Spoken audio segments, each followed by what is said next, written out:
There was a ghost!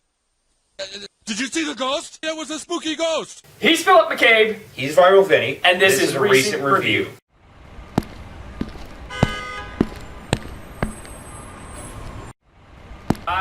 This might be a little bit of a spoiler. I have never actually played a Ghost Recon game, nor a Tom Clancy game. Not quite sure how that's a spoiler, but that's... Well, because... we're going to expand your horizons. Yeah, exactly. But I saw this game at E3, and I liked the aspect of it, the fact that they were like, you can go anywhere, you can do whatever you want, you can be super stealthy, or you can be super... Guns blazing? Exactly, they gave you options, so I was super excited, and I never played The Division or Destiny or any other, so this is my first kind of big, open, multiplayer, intercut of stuff. So how do you feel the game handles in that regard?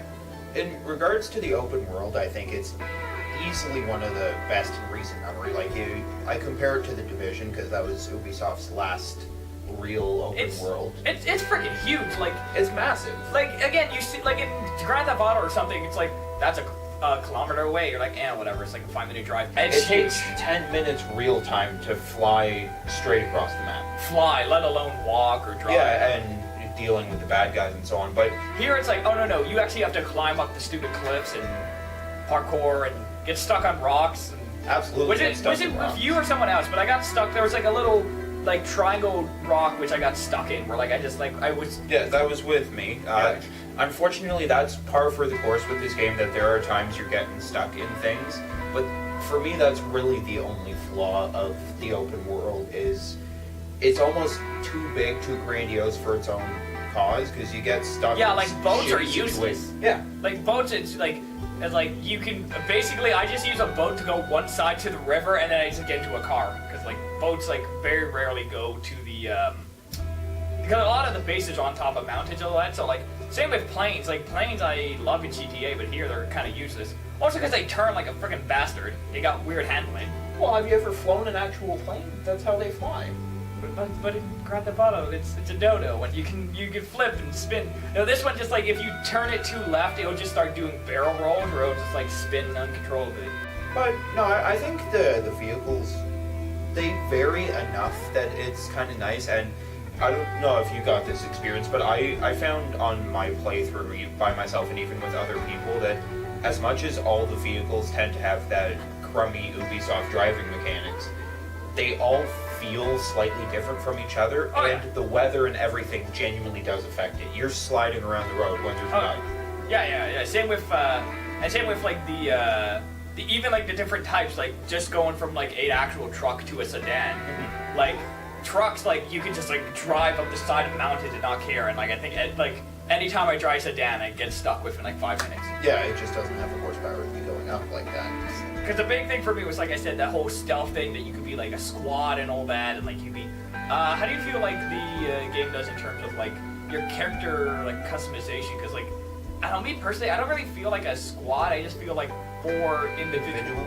Yeah, exactly. Like I don't feel like I like in was it Rainbow Six Siege, where it's like, all right, you're gonna be the attack guy, you'll be the defense. You'll like each person has their own role. Here, everyone's just kind of like, I upgraded all my medical skills. Like I have the full revive. That was like, I maxed that out at like level 10. But I don't really feel like I'm helping that much. It's just like, oh, I'm slightly faster. Yeah, the skill tree itself is kind of lame, because there's not a huge difference between your base level abilities and maxed out. Like I have the starter pistol and the starter like assault rifle. I found in recent playthroughs that the weapons, as much as their stats do vary, it kind of comes down to personal preference. Yeah. Like they all have their merits, they all have things that work for them, but it's a lot of, I like the way this gun feels, I like the way you can switch between like the one. What was the one you had with like the sniper rifle you gave me? That one was like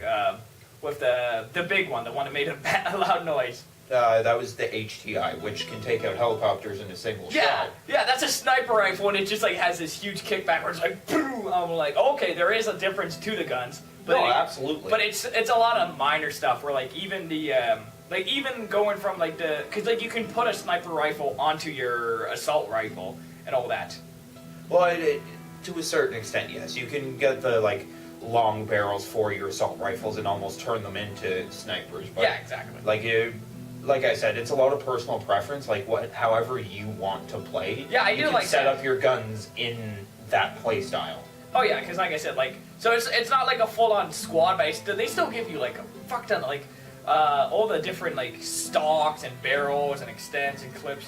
And the cool thing I like is the what is it? The missions are actually part of that. Like the blue gun ones, like the gun cases. Yeah, you have to go get weapon cases in order to unlock certain attachments.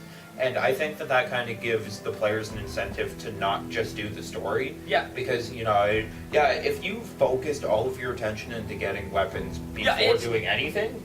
I dare say, like, even Zelda's pretty big, but this is probably like the biggest map I can think of off the top of my head. Yeah, and not even necessarily by sheer, like, end-to-end size, but the change in environment, the fact that you have to fly over mountains, fly under hills, and so on and so forth, it really increases the size, the amount of playtime just traveling. Yeah, and the thing I like is it's not like, compared to other open world games, like even Assassin's Creed a bit, where like each of the neighborhoods is kind of segmented off.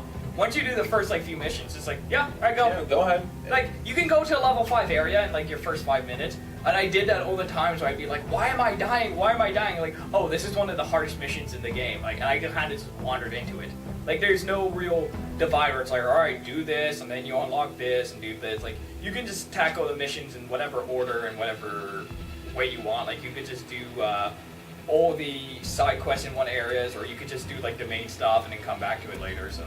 Well, and that's one thing I was impressed that they changed from the Division into this, because in the Division, yes, you had the same idea that you could go anywhere, do anything, but if you weren't up to snuff with the level recommendation, then you got ran over regardless of what you did, regardless of the weapons you had, because the guys, the weapons, everything that you were going into is intended for a higher level, so you're not strong enough. Where with Ghost Recon, it seems that even if you're not a high enough level for like a recommended use, that just means you have to fight just that much harder. You can still succeed.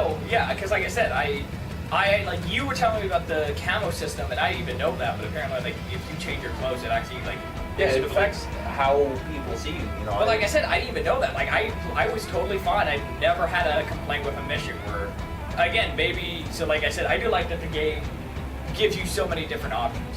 Yeah. Well, I mean, I only discovered the camouflage thing just because I'm kind of a lame one in that sense that I customize my guy to fit the scene. Yeah. And I was in the swamp region of the map, and I was like, you know what?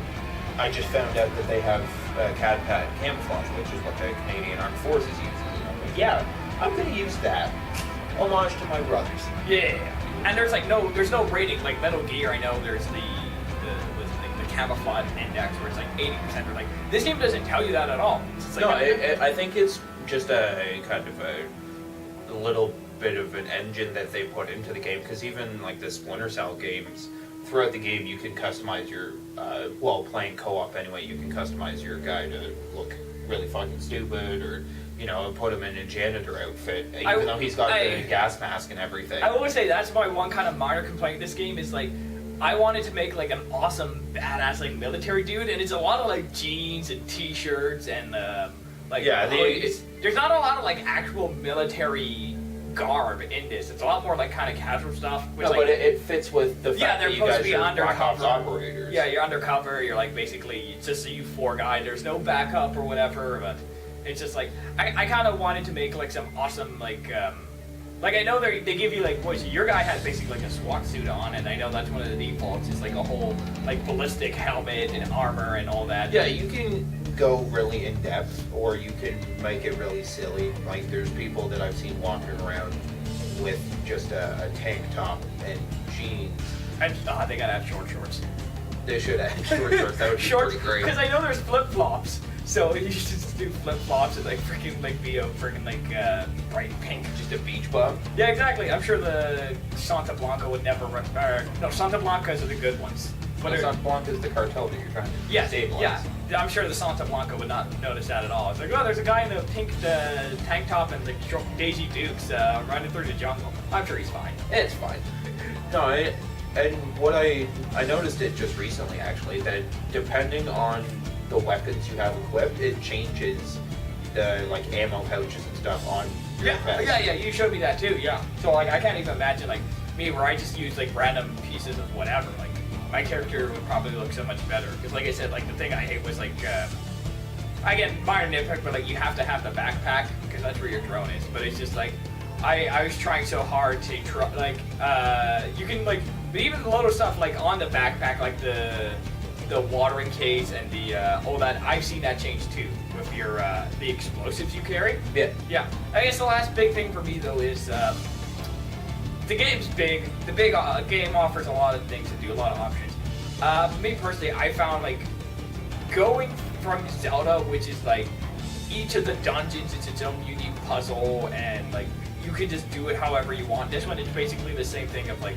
steal the oil, steal the plane, get the capture the guy, blow this up, blow that up. So I was just gonna say, in terms of you, because you've probably like I've only done maybe 2 or 3 generals. Like how many have you done? I'm up to 9. So yeah, so 9 and 16.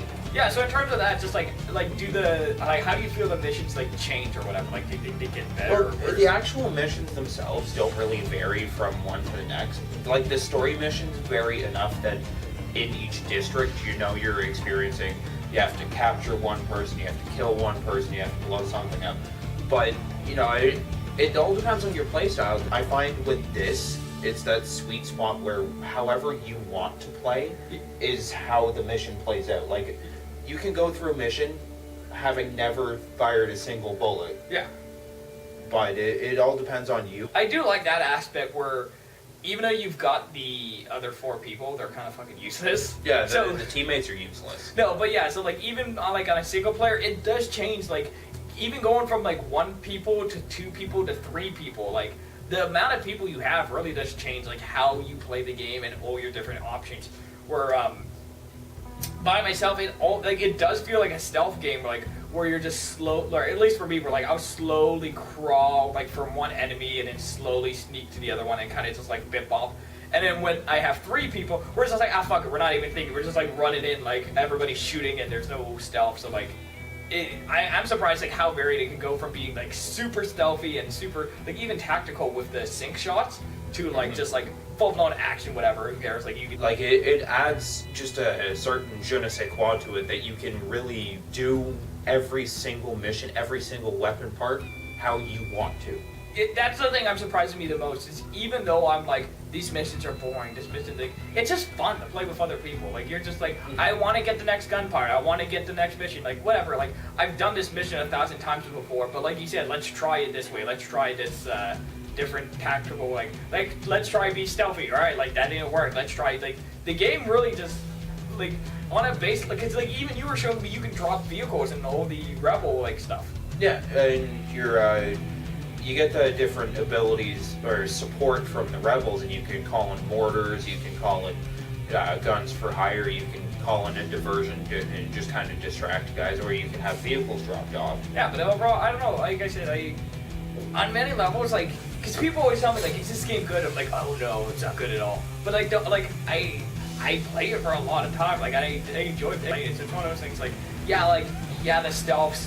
Like, it's this weird thing where, like, the stealth's not that good and the action's not that good, but it's all kind of this weird middle where it's like, I enjoy everything for what it is. Yeah, it's like, if I had to use a food analogy, it's an Ubisoft salad. Exactly. They took little things that Ubisoft has done so well over the years and dropped it into one giant open world.